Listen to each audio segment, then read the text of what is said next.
Je lis le passage d'aujourd'hui. C'est l'Évangile de Jean, chapitre 13, versets 34 et 35. Je lis. Je vous donne un commandement nouveau. Aimez-vous les uns les autres. Comme je vous ai aimé, vous aussi aimez-vous les uns les autres. À ceci, tous connaîtront que vous êtes mes disciples si vous avez de l'amour les uns pour les autres. Aujourd'hui, j'aimerais partager un message qui fait suite à celui de dimanche dernier. Revenons sur le message de la semaine passée.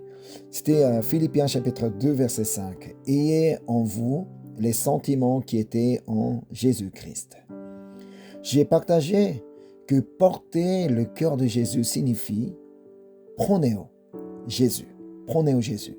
C'est-à-dire avoir les mêmes pensées et la même attitude que lui. Il nous a donné un commandement pour que nous puissions adopter ses pensées et son attitude. Et c'est justement ce qui est abordé dans le passage d'aujourd'hui. Je relis le verset 34. « Je vous donne un commandement nouveau, aimez-vous les uns les autres. Comme je vous ai aimé, vous aussi aimez-vous les uns les autres. » Le nouveau commandement qu'il nous a donné est « aimez-vous les uns les autres ». Ici, Jésus répète 2 fois « aimez-vous les uns les autres », soulignant ainsi l'importance de ce commandement. Il poursuit en expliquant pourquoi il est si essentiel que nous nous aimions les uns les autres. C'est le verset 35. « À ceci, tous connaîtront que vous êtes mes disciples, si vous avez de l'amour les uns pour les autres. » La raison pour laquelle nous devons nous aimer les uns les autres, c'est que, de cette manière, tout le monde saura que nous sommes disciples de Jésus. En d'autres termes, si nous ne nous aimons pas, les autres ne pourront pas reconnaître que nous sommes ses disciples. En insistant sur l'importance de cet amour mutuel, Jésus ajoute un élément essentiel entre les 2 répétitions de « aimez-vous les uns les autres ». Qu'est-ce qu'il a dit? Il a dit « comme je vous ai aimé ». C'est le point central de ces paroles, « comme je vous ai aimé ». Il est crucial de noter que Jésus ne nous a pas simplement dit de nous aimer les uns les autres. Allez, faites-en, débrouillez-vous. Mais il nous a dit comment le faire. Comment? Comme je vous ai aimé. Cela signifie que pour aimer les autres comme Jésus nous a aimés, nous devons d'abord comprendre comment il nous a aimés. Pour bien saisir ce message, il est essentiel de connaître le contexte dans lequel Jésus a prononcé ces paroles. En effet, il s'adressait à ses disciples le jour même où il leur avait lavé les pieds. Ce soir-là, avant la Pâque, Jésus se leva pendant le repas et, à la surprise de tous, il a lavé les pieds de ses disciples. Face à ces scènes inhabituelles, où leur maître se mettait à laver leurs pieds, les disciples ne comprenaient pas bien ce qu'il faisait. Alors, Jésus leur explique la raison de son geste. C'est Jean chapitre 13, versets 14 et 15. « Si donc je vous ai lavé les pieds, moi le Seigneur et le Maître, vous devez aussi vous laver les pieds les uns aux autres. Car je vous ai donné un exemple afin que vous fassiez comme je vous ai fait. » En d'autres termes, tout comme Jésus s'est abaissé pour laver les pieds de ses disciples, il les appelait à devenir eux aussi des serviteurs prêts à servir les autres depuis une position d'humilité. C'est alors que soudainement, Jésus a prononcé des paroles qui semblaient incompréhensibles pour les disciples. Jean 13, verset 21. « Ayant ainsi parlé, Jésus fut troublé en son esprit et il dit expressément, en vérité, je vous le dis, l'un de vous me livrera. » Ces paroles signifiaient qu'un des disciples trahirait Jésus. En entendant cela, les disciples se regardaient avec suspicion, sans savoir de qui il s'agissait. Dans le verset 23, on voit que l'un des disciples, celui que Jésus aimait, se tenait tout près de lui et se penchant vers Jésus, lui a demandé qui était cette personne. Jésus a répondu, alors que celui à qui il donnerait un morceau de pain trempé serait le traître. Puis tendit ce morceau à Judas. En voyant cela, le disciple que Jésus aimait, c'est-à-dire Jean, a sans doute compris, « Ah, c'est Judas Iscariote qui trahira Jésus. » Mais pourquoi? Pourquoi Jésus a-t-il révélé publiquement, devant tous les disciples, que Judas serait le traître? Ce n'était pas simplement pour répondre à la question de Jean. D'une part, il voulait offrir à Judas une dernière occasion de se détourner de ce qu'il s'apprêtait à faire.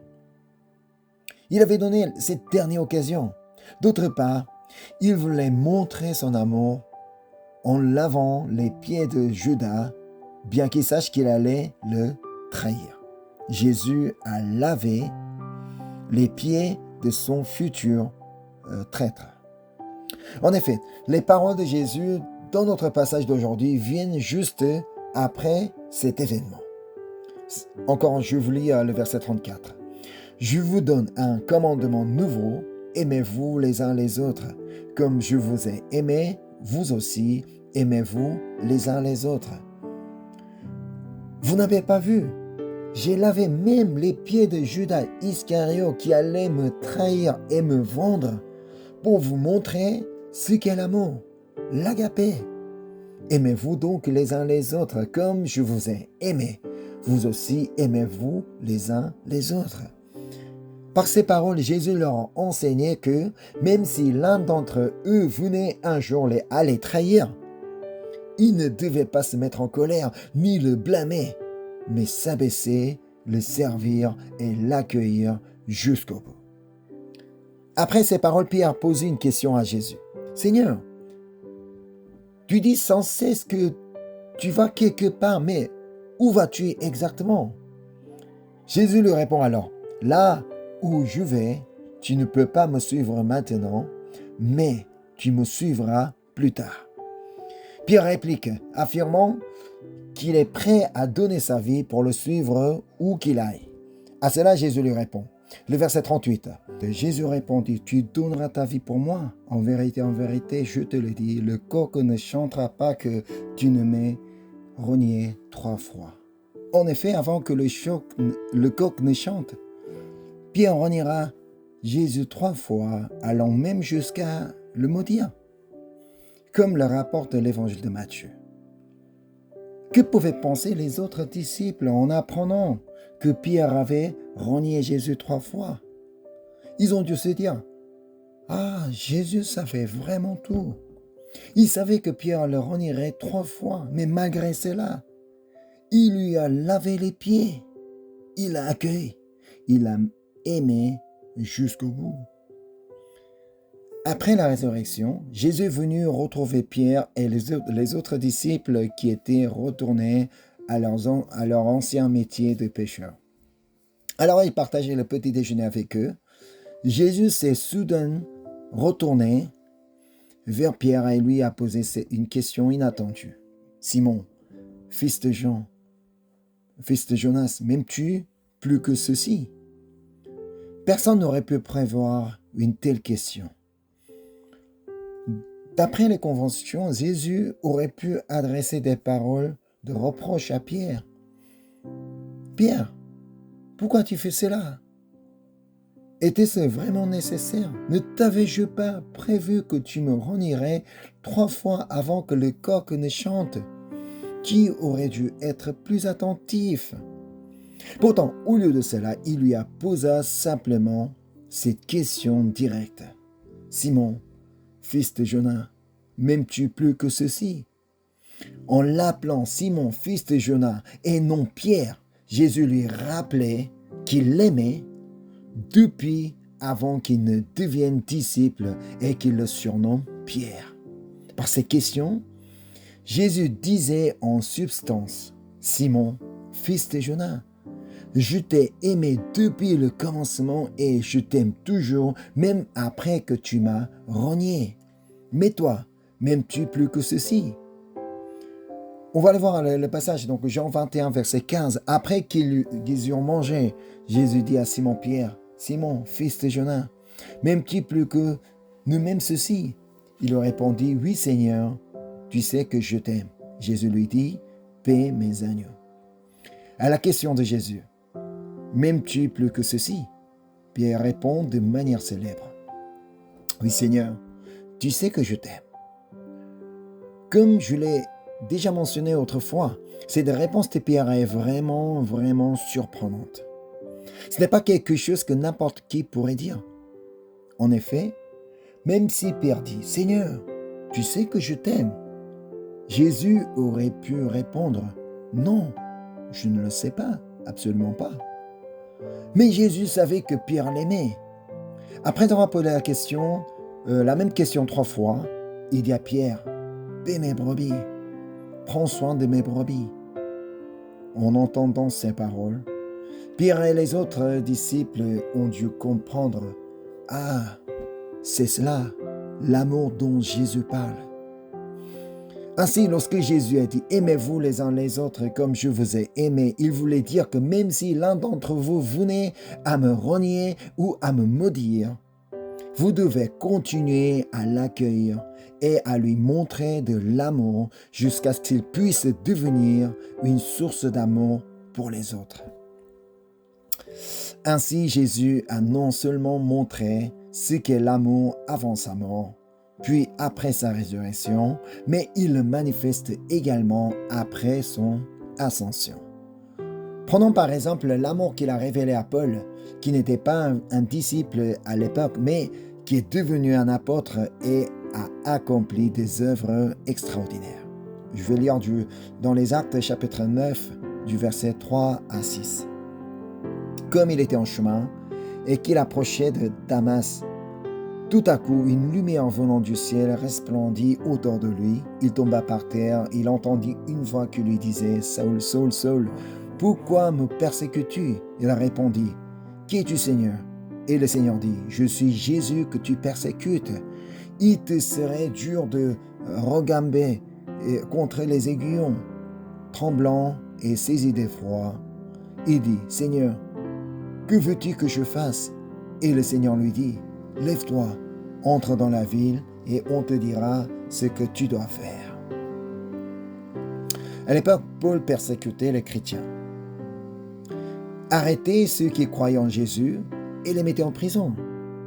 C'est alors que Jésus est venu à lui, illuminant son chemin, l'appelant par son nom, sans exprimer de colère et lui révélant la voie qu'il devait suivre. C'est pourquoi Paul a reconnu cet amour qui ne fait pas de distinction même envers ceux qui le persécutent. Et il en parle dans Romains chapitre 3 verset 22. Justice de Dieu par la foi en Jésus-Christ pour tous ceux qui croient. Il n'y a point de distinction.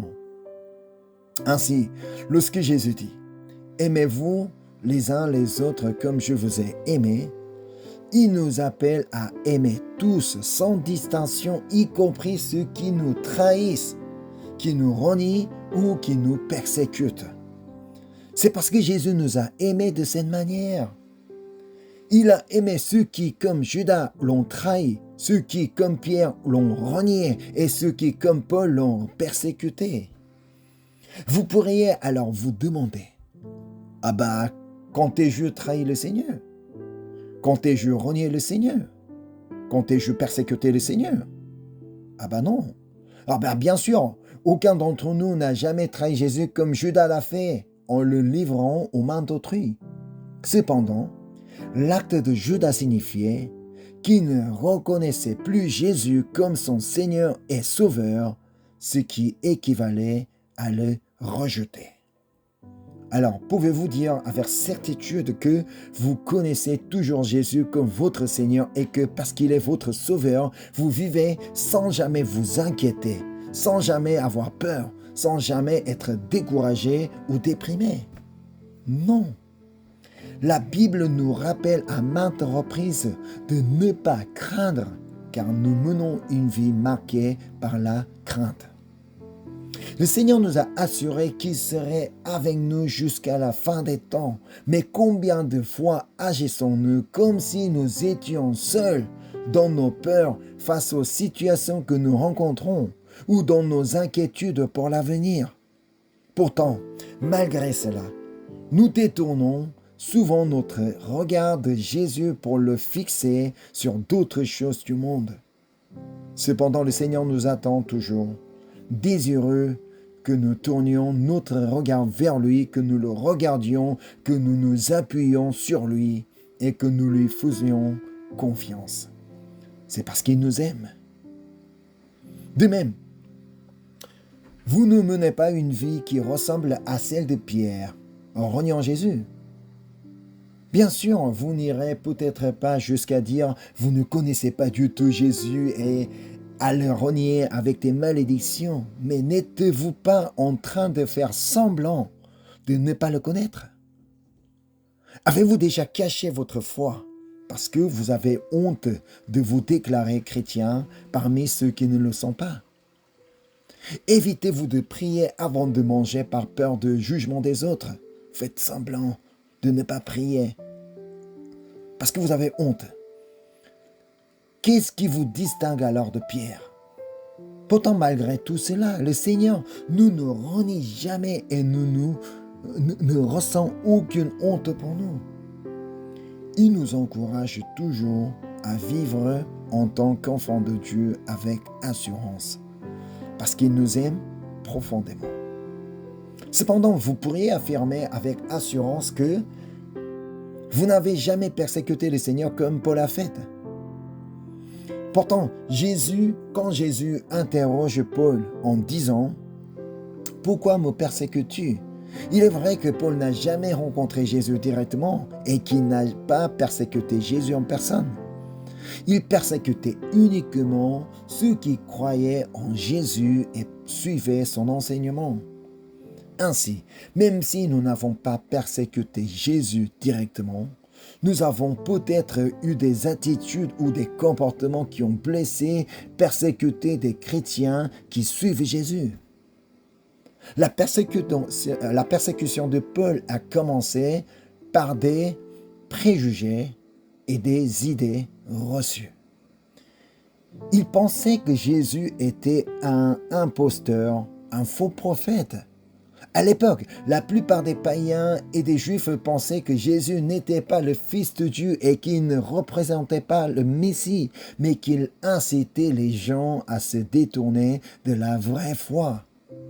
Paul faisait partie de ces personnes et c'est pourquoi il avait des préjugés erronés contre les chrétiens, considérant qu'ils troublaient la vraie pratique de la foi juive. Ainsi, sans avoir jamais fait l'expérience de Jésus, il avait des idées préconçues qui l'ont conduit à persécuter les chrétiens. Cependant, de telles situations se produisent trop souvent dans la vie des chrétiens. Des préjugés et des idées reçues à l'égard d'autres chrétiens s'installent dans nos cœurs, et même sans qu'une personne ait commis une faute particulière, nous nous mettons à la haïr, à la juger et à la condamner. C'est là ce que signifie persécuter les autres chrétiens, juger les gens avec des préjugés qui ne sont pas fondés, sans savoir que si c'est la vérité ou pas. Tant une fois qu'on a ces préjugés, on se met très facilement à les juger, à les critiquer, à les condamner. Cela arrive au sein de l'Église, dans notre communauté. C'est ainsi que des situations similaires à celles de l'Église de Rome se produisaient. Il y avait la division parce qu'il y avait des préjugés dans le cœur des chrétiens de Rome. Mais ces préjugés et ces idées reçues viennent de Dieu? Bien sûr que non. Dieu nous rappelle clairement dans Éphésiens 4, verset 3, que vous efforçant de conserver l'unité de l'esprit par le lien de la paix. Pour préserver l'unité que Dieu a établie, il est impératif de se débarrasser de tous les préjugés et idées reçues qui résident en nous. Pourtant, même si nous peinons à le faire, le Seigneur s'approche de nous, illumine notre chemin, appelle nos noms et nous guide sur la voie à suivre. Car il désire que nous retournions vers cette voie. C'est cela l'amour du Seigneur. Ainsi, lorsque le Seigneur nous dit « Aimez-vous les uns les autres comme je vous ai aimés », il nous demande d'aimer ceux qui, comme Judas, le trahissent, ceux qui, comme Pierre, le renient, et ceux qui, comme Paul, persécutent les croyants. Pour aimer ceux-ci, nous n'avons d'autre choix que de revêtir la mentalité de Jésus. Nous devons prôner Jésus. C'est en adoptant sa pensée que nous pourrons véritablement nous accueillir et nous aimer les uns les autres. C'est seulement en prenant la même attitude que Jésus que nous pourrons accepter et aimer autrui tel qu'il est. Je relis le verset d'aujourd'hui, le verset 34. Je vous donne un commandement nouveau. Aimez-vous les uns les autres. Comme je vous ai aimé, vous aussi, aimez-vous les uns les autres. Bien que suivre ce commandement que le Seigneur nous a donné ne soit pas une tâche facile, lorsque nous demandons l'aide du Saint-Esprit et prions, nous pouvons vraiment accueillir la pensée et l'attitude de Jésus. C'est par l'aide du Saint-Esprit que nous allons pouvoir avoir les mêmes pensées de Jésus et l'attitude de Jésus. En aimant tout le monde de cette manière, nous pourrons faire en sorte que ceux qui ne croient pas voient en nous des disciples de Jésus. C'est ça jouer le rôle du sel et de lumière dans le monde. Parce que ils ne voient pas Jésus, ils ne voient pas Dieu. Le seul moyen de voir Dieu, c'est à travers les chrétiens. À travers les chrétiens qui aiment les uns les autres. C'est là qu'ils vont pouvoir découvrir ce qu'est l'amour de Dieu, comme quoi Dieu est vivant. Que cette grâce vous accompagne et vous bénisse au nom de Jésus-Christ. Amen. Je vais prier. Merci Seigneur. Merci pour l'amour que tu nous as donné. Avec ton grand amour, tu nous as aimés tels que nous sommes. Tu nous as acceptés tels que nous sommes. Nous reconnaissons que nous étions comme Judas, comme Pierre, comme Paul. Nous t'avons aussi trahi, nous t'avons aussi renié, nous t'avons aussi persécuté.